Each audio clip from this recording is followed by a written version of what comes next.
L'origine du mythe vient d'un passage de l'Apocalypse de Jean. À tous, petits et grands, riches et pauvres, hommes libres et esclaves, elle impose une marque sur la main droite ou sur le front, et nul ne pourra acheter ou vendre s'il ne porte la marque, le nom de la bête ou le chiffre de son nom. C'est le moment d'avoir du discernement. Celui qui a de l'intelligence, qu'il interprète le chiffre de la bête, car c'est un chiffre d'homme, et son chiffre est 666. Comme le texte le dit lui-même, il y a quelque chose à comprendre à ce 666, quelque chose à interpréter. C'est un mystère que le lecteur de toutes les époques peut percer, pourvu qu'il ait discernement et intelligence. On peut donc d'emblée écarter les interprétations farfelues, littérales ou pseudo-scientifiques qui fleurissent sur le net et dans les milieux complotistes, où le 666 y est tour à tour un code-barre qui serait tatoué sur les citoyens du futur, une puce greffée sous la peau, ou encore le chiffre clé donnant le contrôle d'Internet. L'interprétation se situe ailleurs, sur le plan symbolique et spirituel. C'est sans doute saint Irénée de Lyon qui a le mieux compris le sens du 666. Pour l'auteur antique, comme pour ses contemporains et les rédacteurs de la Bible, les chiffres ont leur symbolique, leur signification, pour ne pas dire leur âme. Comme depuis la plus haute antiquité, le 7 est le chiffre de la perfection. Mariage du 4, chiffre du monde créé, avec le 3, chiffre divin par excellence, puisque chiffre de la Trinité. Le 7 est également le chiffre de la création, puisque le multivers fut créé en 7 jours. Et si le 8 est le chiffre du monde transfiguré, accompli, le 6 est celui du manque, de l'inachevé. Le 7e jour, Dieu se repose, c'est-à-dire qu'il contemple sa création, qu'il s'installe dans une relation libre avec elle, une relation d'altérité, mais aussi d'éternité. Le repos de Dieu est sa non-intervention dans le monde, afin de respecter la liberté de ses habitants. Mais cette non-intervention n'est pas passive, elle n'est pas indifférence. Au contraire, elle est présence, lumière infusée au cœur de la matière non encore transfigurée. La création n'est pas seule, elle expérimente en permanence une relation qui est vie, dynamisme, épanouissement, extase d'amour inaltérable avec l'infini. Or, le 6 refuse d'entrer dans cette dynamique de vie éternelle et béatifique. Le 6 rejette l'accomplissement, il ferme les portes, il s'enferme dans une vision finie de la réalité. Le 6 se coupe de la transcendance et ce faisant, il se renferme sur lui-même. Au lieu de se laisser déifier par l'amour de Dieu, au lieu de se laisser porter sur le pont arc-en-ciel qui mène au royaume, là où la terre et le ciel s'épousent, le 6 s'arrête au pied du pont et se déclare autosuffisant. Se gargarisant de sa suffisance, il oublie qu'il doit tout au Créateur et que celui-ci l'inonde à tout moment de son amour. Celui qui s'arrête au 6 est le contraire du Christ, donnant sa vie pour l'humanité. Il est l'Antichrist, qui est uniquement tourné vers lui-même aux dépens du reste du monde. Contrairement au règne de vie et de liberté initié par le Christ qui vainc la mort et ouvre sur l'éternité, l'Antichrist ne propose que l'esclavage de l'absurde et la mort. Pourquoi le 6 est-il répété 3 fois pour donner le 666 ? Sans doute doit-on y voir le principe du chiffre appliqué à tous les niveaux de l'être, corps, âme, esprit. La dictature de la finitude et du non-sens établie, l'Antichrist peut étendre sa tyrannie totale.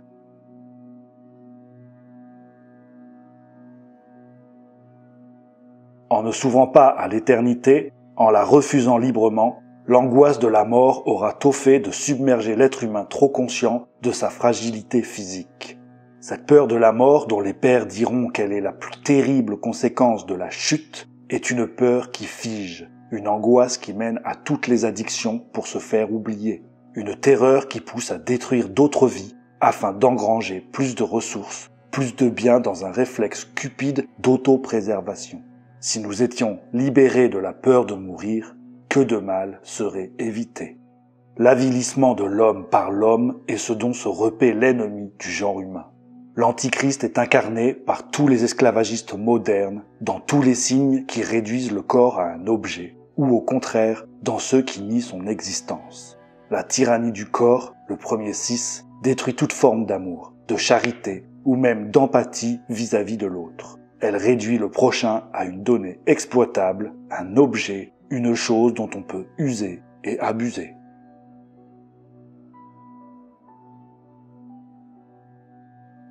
Nous la retrouvons à chaque période d'obscurantisme, iconoclaste byzantin, protestant, extrémiste ou taliban détruisant l'expression artistique, reflet de la lumière divine. Car les racines qui plongent dans la source trine produisent des arbres portant les fruits de l'art, de la joie, de la sérénité, de la profondeur de pensée, de la beauté, toutes choses que l'ennemi abhorre car elles font reculer son royaume. Lui qui met en place 2 tactiques d'asservissement de l'âme, l'obscurantisme superstitieux et l'avènement de l'idiocratie. La première est portée par le dévoiement de l'esprit. Elle s'oppose à l'intelligence, à la raison, à l'imaginaire, toutes des vertus que l'on peut qualifier de divines.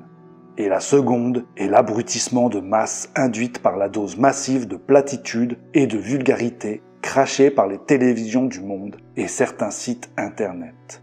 Véritable poison de l'âme, il existe une contre-culture nocive qui se distingue, non pas par un message contestataire construit, non par une vision du monde singulière, mais bien par une action involutive détruisant toute culture et donc toute civilisation.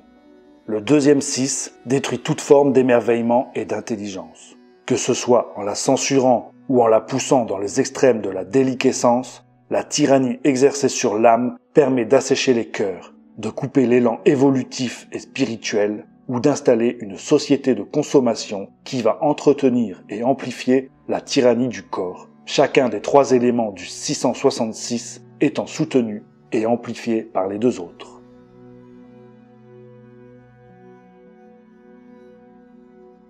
C'est la vision tronquée du divin, de sa nature.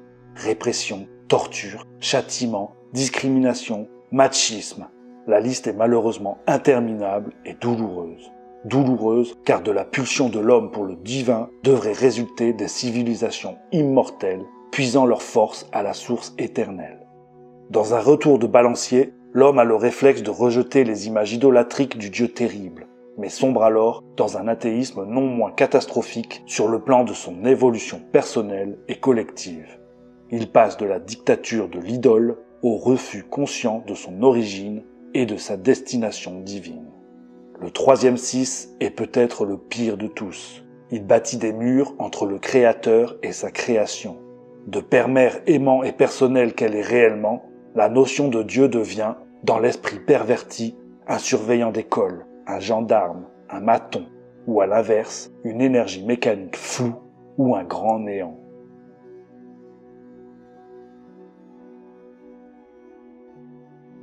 Le triple 6 est une trinité blasphématoire et inversée. Plus qu'un symbole, il est une émanation vomie par l'abîme, centre spirituel de haine et d'involution. Force impie, énergie triple d'entropie bien présente dans notre univers, elle s'infiltre partout comme une tache d'huile, de sorte que nous pouvons considérer que nous sommes réellement en terre occupée par l'ennemi. Nulle institution, nulle conscience, nulle époque, nulle civilisation n'est à l'abri. Notre seule alternative pour la contrer est d'ouvrir les bras à une prise de conscience, tout d'abord individuelle, puis collective, afin de nous faire passer de l'incomplétude du 6 à la perfection du 7, pour finir au 8 transfiguré. Le 666 est cité 2 fois dans l'Ancien Testament. Le poids de l'or qui parvenait à Salomon en une seule année était de 666 talents d'or, soit plus de 20 tonnes d'or par an, représentant l'impôt des populations. Dans la liste des Juifs qui revinrent en Palestine après l'exil, il y a les fils d'Adonikam, 666. On le retrouve ensuite dans le texte de l'Apocalypse de Jean. Celui qui est intelligent, qu'il fasse des calculs sur le chiffre de la bête, car c'est le chiffre d'un homme, et ce chiffre est 666. Et j'ai vu la bête, les rois de la terre et leurs armées, rassemblés pour faire la guerre au cavalier et à son armée. La bête fut capturée, et avec elle le faux prophète, celui qui a fait devant elle les miracles qui ont égaré ceux qui portent la marque de la bête et ceux qui se prosternent devant son image. tous deux furent jetés vivants dans l'étang de feu embrasé de soufre. Ici, on est bien d'accord, la marque de la bête ne peut pas faire référence à un code-barre ou à une puce implantée dans le bras. Jean écrit aux 7 églises dans la seconde partie du 1er siècle, pour les réconforter au milieu des persécutions et les exhorter à la confiance patiente et inaliénable en Dieu.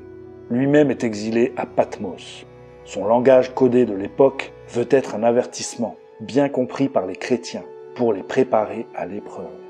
Jean annonce un renforcement de la persécution par les Romains. Il identifie d'abord la bête avec l'Empire romain, et tout particulièrement l'empereur contemporain, le plus haïssable de tous. Il s'agit bien d'un personnage de l'époque. Jean parle de quelqu'un qui existe, mais de façon codée. Et ce personnage appartient à notre monde. C'est le chiffre d'un homme. La bête incarnera par la suite tous ceux qui s'opposeront à la foi jusqu'au retour du Christ. L'Antichrist, les adversaires de Dieu, les persécuteurs, les faux prophètes, ceux qui se laissent conduire par le diable, etc. À la fin, la bête sera détruite. Et le diable, qui égarait les saints, fut jeté dans l'étang de feu et de soufre, où sont aussi la bête et le faux prophète. Ils y seront torturés jour et nuit pour les siècles des siècles. Ce passage montre sans aucune ambiguïté que le diable et la bête sont 2 entités bien distinctes. Le chiffre 666 est l'un des plus célèbres et des plus difficiles à interpréter. Les intelligences de tous les temps s'y sont exercées et s'y exercent encore. Chez les Hébreux, le 7 était le chiffre de la perfection, la création du monde en 7 jours, signe de plénitude. Par conséquent, le 6 égale 7 moins 1 était le chiffre de l'imperfection, du manque, d'une déficience, de l'échec, d'une plénitude rompue. C'est le symbole de la nature humaine sans Dieu, d'un monde sans Dieu. Il y a bien les 6 grandes orientations, nord, sud, est, ouest, le haut et le bas, mais il manque Dieu qui leur donne un sens. Si le 6 symbolise l'imperfection, que dire du triple 6 ? C'est l'imperfection congénitale, irréversible. C'est la plus totale imperfection. C'est l'opposé exact de la notion de Dieu. C'est pourquoi le 666 est souvent associé au diable dans cette opposition radicale à Dieu. Jean veut que son lecteur fasse preuve de discernement, donc prudence et humilité devant toute entreprise d'interprétation. Mais à son époque, la technique qu'on appelle gématrie et qui était courante consistait à s'appuyer sur la valeur numérique des lettres dans l'alphabet hébraïque et dans l'alphabet grec pour découvrir le nom d'un personnage. Lorsqu'il dit que le chiffre de la bête est 666, les chrétiens pouvaient découvrir de qui il parlait.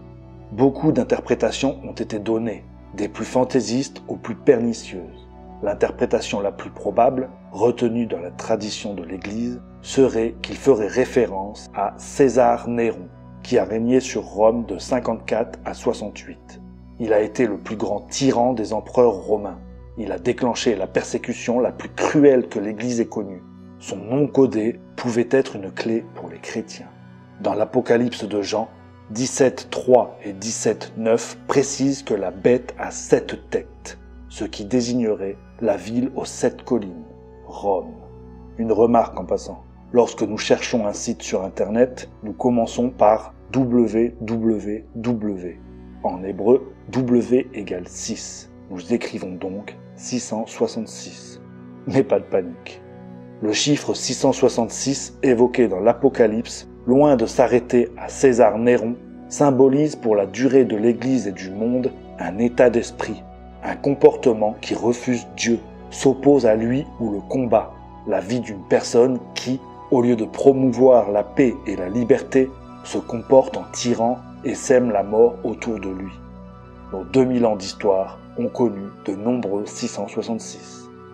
Le 666 fait toujours bouillonner les intelligences et pousse à percer les mystères de l'inconnu. Satanisme, mouvement gothique, magie, athéisme s'en sont emparés et en font l'un de leurs principaux symboles. Souvent, après une profanation des tombes, le 666 est au nombre des inscriptions. On est bien loin de la révélation de l'Apocalypse, mais on ne peut pas ignorer l'existence de cette pensée ésotérique et combative. Rappelons à nouveau que le chiffre de la bête cité par l'Apocalypse, désigne un homme et non pas le diable.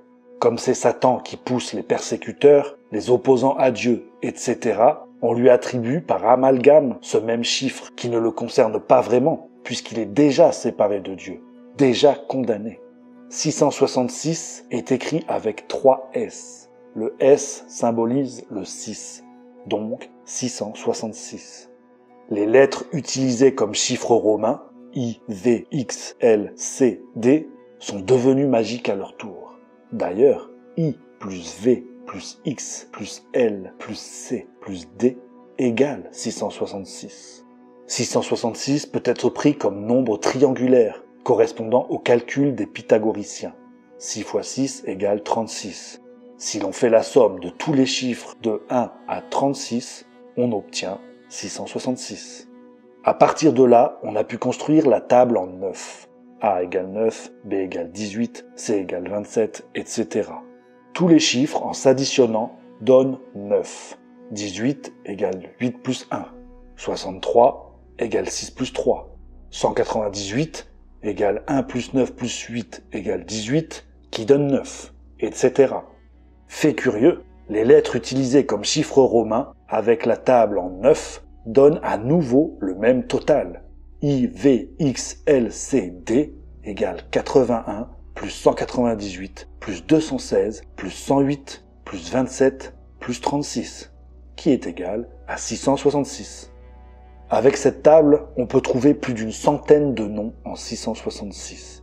Lucifer, guerre, trahir, opium, héroïne, rapt, coup, tous égales à 666. Mais on peut également trouver, par exemple, on est bien loin de la révélation de l'Apocalypse. On a affaire ici au sectarisme, aux critiques séculaires ou à la volonté de nuire.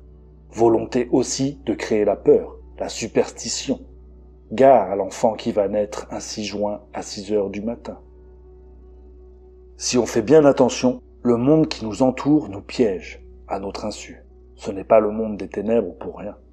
Le 666 apparaît dans de nombreuses publicités, sur des devantures, le logo de la chaîne M6 dans certaines présentations, parfois même sur des papiers officiels, surtout au niveau de la finance. Et beaucoup s'amusent à en jouer, comme on peut le voir avec de nombreuses stars. Mais il ne faut surtout pas paniquer, ni perdre sa sérénité. À nous de vivre dans la lumière. Charles de Foucault disait « Il y a une chose que l'on doit absolument à Jésus-Christ, c'est de n'avoir jamais peur de rien. Que l'on croit en Jésus ou non, ne jamais avoir peur de rien devrait être un enseignement que nous devrions tous graver en notre esprit, car c'est là une des clés de nos nombreuses chaînes.